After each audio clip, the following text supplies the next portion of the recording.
Bugungi videoda Minecraft o'ynab, American YouTube'dan pul ishlashni o'rganamiz. Assalomu alaykum hammaga, sizlar bilan Elbek Nabiyev. Bugungi videoda Minecraft o'yinining Mob Battles yo'nalishini o'rganamiz. Agar siz kanalimda yangi bo'lsangiz, kanalimga obuna bo'lishni unutmang. Sababi men Amerika YouTube uchun juda ham ko'plab darslarni YouTube kanalimda tekinga o'rgatishda davom etyapman. Bu darslarni ko'rib, siz juda ham yaxshi natijaga chiqishingiz mumkin bo'ladi. Unda tahlilni boshladik, qani ketdik. Do'stlar, bizada Wikcraft degan kanal bor. Bu kanal Minecraft o'ynab videolar qiladi. Minecraftda albatta kompyuter versiyasi orqali video qiladi, lekin buni telefonda ham qilish mumkin. Videolari asosan Minecraftning Mob Battles, ya'ni moblarni bir-biri bilan urushtiradigan yo'nalishga asoslangan. Prosmotrlar ko'ramiz. Prosmotrlar 4 kun avval 10 mingta, yana 10 mingta, 47 mingta, 26 mingta, 39 mingta juda ham yaxshi stabil video oladi. Katta video uchun bu juda yaxshi ko'rsatkich hisoblanadi. Va hamma videosi deyarli o'xshash, faqat personajlar almashgan. Videolarning nomi ham juda oddiy, qaysi moblarni urushtirganini yozib qo'yadi. Kelinglar bironta videosini ko'ramiz. Zombi degan yozuv chiqdi. Bu yoqda ritsarlarni qo'yapti va zombi bilan urushtiryapti. Ya'ni o'ng tarafga bitta personaj qo'ydi, chap tarafga bitta qo'ydi va ikkalasini urushtiradi. Bu yerdan maqsad nima desiz, ikkalasini urushtiradi, qaysi biri yutadi, qaysi biri kuchliroq, shuni aniqlash bo'ladi. Mana urushtirdi, ritsar yutdi, keyingi personajni qo'yadi. Bunisi kuchliroq zombi ekan. Bu bilan ham urushtiradi. Xullas, video shunaqa boshlanadi. Shu tarzda yana urushtirib ketaveradi. Videoni albatta kamida 4 daqiqadan 10 daqiqagacha yasashni tavsiya qilaman. Endi esa bunday videolarni o'zi qanday yasash kerakligini ko'rib chiqamiz. Previewlarga kelsak, previewlar juda oson. Shu previewlarni yuklab olib, ChatGPTga tashlab, personajlarni o'zgartirib qo'ysangiz bo'ladi yoki-da o'yinda ichidan screenshot olib, Canva orqali shunaqa fonga yopishtirib qo'ysangiz bo'ladi. Biz hozir Minecraft ichiga kirib, qanday qilib shunaqa videolar yasashni o'rganamiz. Do'stlar, sizlarga juda ham foydali bo'lgan Telegram kanalini tavsiya qilmoqchiman. Telegram kanalimga qo'shilish uchun videoni kommentariyasida yoki kanalda profilda link bor, o'sha yerdan qo'shilsanglar bo'ladi. Yoki Telegramga kirib Elbek Nabiyev deb yozsangiz, kanalim chiqib keladi. Bu kanalda men juda ham ko'plab narsalarni o'rgataman sizlarga. Qanday qilib kanalni rivojlantirish, eng zo'r yo'nalishlar haqida ma'lumot beraman. Har yakshanba kuni jonli efirda bepulga savol-javob bo'ladi va juda ham ko'p narsalarni, trendlarni o'rgatib boraman. Undan tashqari sun'iy intellekt uchun promptlar beraman, kanalda natijalarni ko'rsataman. Sizlarga bepul musiqalar va ko'plab shablonlarni tashlab beraman. Xullas, Telegram kanalimga obuna bo'lib qo'ysanglar, xullas Telegram kanalimga obuna bo'ling va YouTuberlar jamiyatimizga qo'shiling. Demak, boshladik. Videoni syomka qilish uchun biz albatta Minecraftni o'rnatib olishimiz kerak. Minecraft o'yinini bemalol Google dan yuklab olsangiz bo'ladi. Telefon uchun esa Play Marketdan yoki bizning Telegram kanalimizni yuklab olsangiz bo'ladi. Minecraft o'yinini yuklab olish uchun bizning Telegram kanalimizga obuna bo'lib qo'ying. Demak, do'stlar, o'yinga kiramiz. Bu o'yinda albatta ozroq o'ynashni biladiganlar qilishni tavsiya qilaman yoki o'ynab ozgina tushunib olishinglar kerak. Xullas, biz avval zona yaratib olishimiz kerak. Tugmasini bosib, bu yoqdan biz qurish uchun materiallar tanlab olamiz. Misol uchun shunaqa yog'och olishimiz kerak bo'ladi. Har xil toshlar bor. Men bir nechtasini oldim. Xullas, birinchi zona qurishni o'rgataman. Manba blokni olasizlar va mishkani o'ng tarafini bossanglar qo'yadi, chap tarafini bossanglar buzadi. Bu juda ham oson va qurib shunaqa bir urushadigan maydon qilib olishimiz kerak. Men hozir qurib olaman.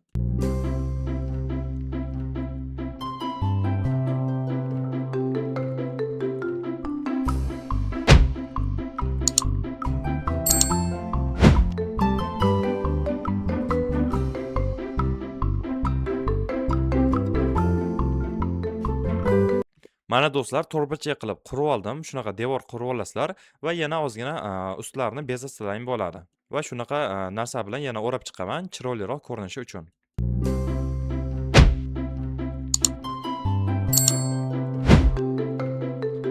Mana devorning tepasini ham biroz chiroyliroq holatga keltirdim. Albatta sizlar yanada kattaroq qilib, boshqacha qilib chiroyli qursanglar bo'ladi. Hozir video cho'zilib ketmasligi uchun men eng oddiysini ko'rsatyapman.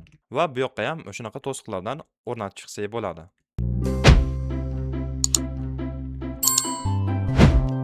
Zonamiz ancha yaxshilandi. Endi bu yoqqa manba bloklar oddiyligi uchun buni sindirib, masalan, bu yerni sindirib, o'rniga shunaqa bloklar bilan to'ldirsak bo'ladi.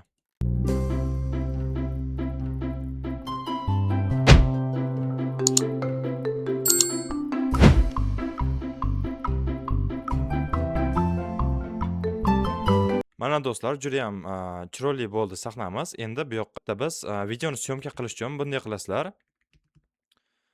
Bu yoqdan F5 tugmasini bosasizlar 2 marta va o'zinglar ko'rsatasizlar. Albatta mana bu narsalarni sizlar tashlab yuborishingiz kerak bu yoqqa.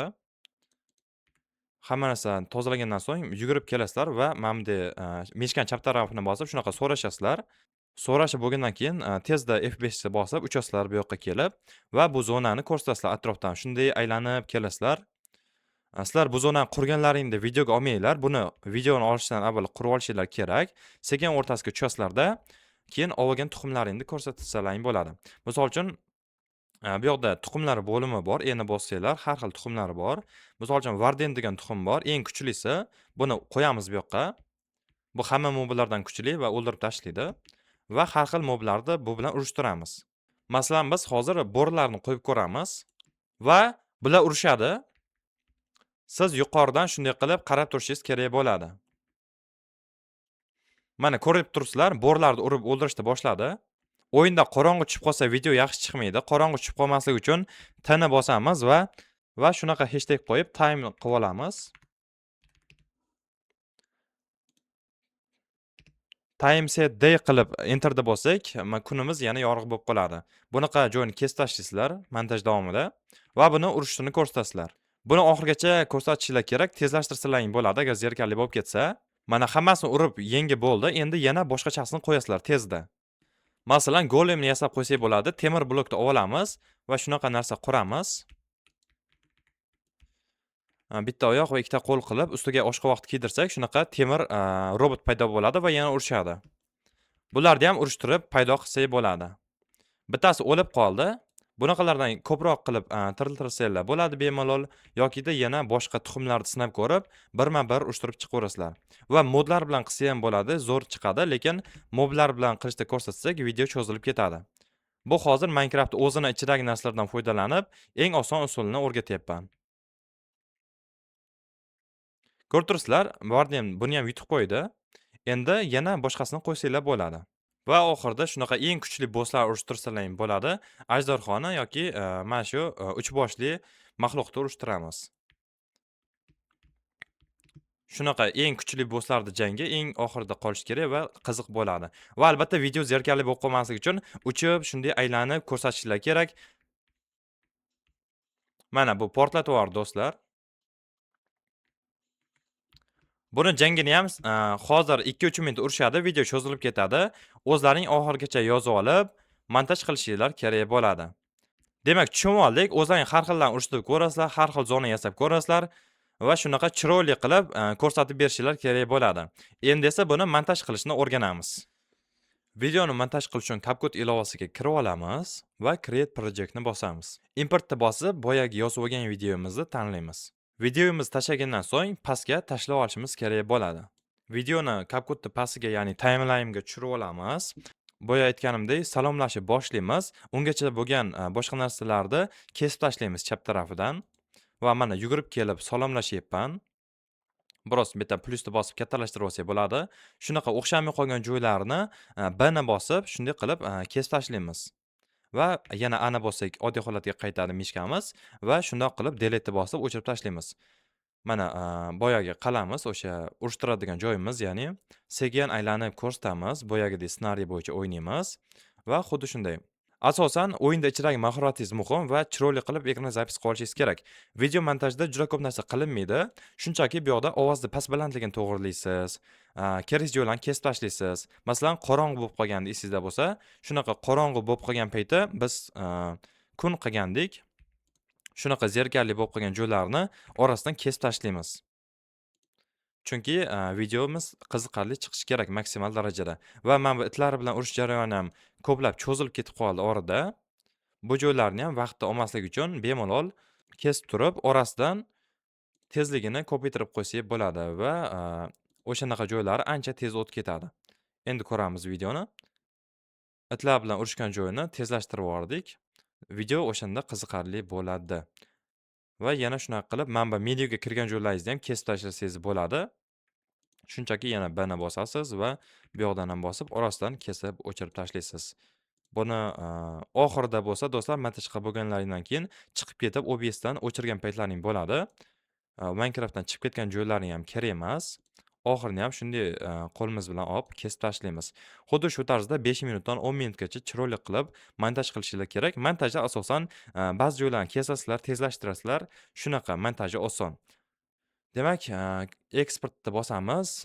Videomizni albatta Full HDda va 30 FPSda qilsak yetadi va eksportni bosib videomizni chiqaramiz. Demak do'stlar, montajimiz shundan iborat edi. Videoni olib bo'lganimizdan keyin kanalimizga joylash uchun albatta qanday qilib nomlashni mana bu personajlardan olsak bo'ladi. ChatGPTga yozasiz. Men bugungi videomda mana shu personajlarni urishtirdim. Videom uchun nom yozib ber deysiz va raqobatchilaringiz ham kanalni skrinshot qilib tashlasangiz bo'ladi. ChatGPT analiz qilib sizga nom yozib beradi. Va prevyuni ham xuddi shunday qilib o'yindan skrinshot qilsangiz bo'ladi yokida ChatGPTdan yasatsangiz bo'ladi. Bu yog'i unchalik qiyin emas do'stlar. Mana do'stlar, bugun Minecraftda Mob Battles yo'nalishini eng sodda va oson usulda o'rgatdim. Ya'ni modlar qo'shmasdan Minecraftda o'zi orqali o'ynashni ko'rib chiqdik. Albatta bu boshlang'ich dars edi. Professional o'rganish uchun Telegram kanalimizga obuna bo'lib qo'ying. Bizni tez orada Minecraft bo'yicha professional kursimiz taqdim etiladi va birga bir shogird tushib bizdan ideal darajada o'rganishingiz mumkin bo'ladi. Video yoqqan bo'lsa like bosishni hamda kanalga obuna bo'lishni unutmang. Keyingi videolarda nimani o'rgatdik buni kommentariyada yozib qoldiring.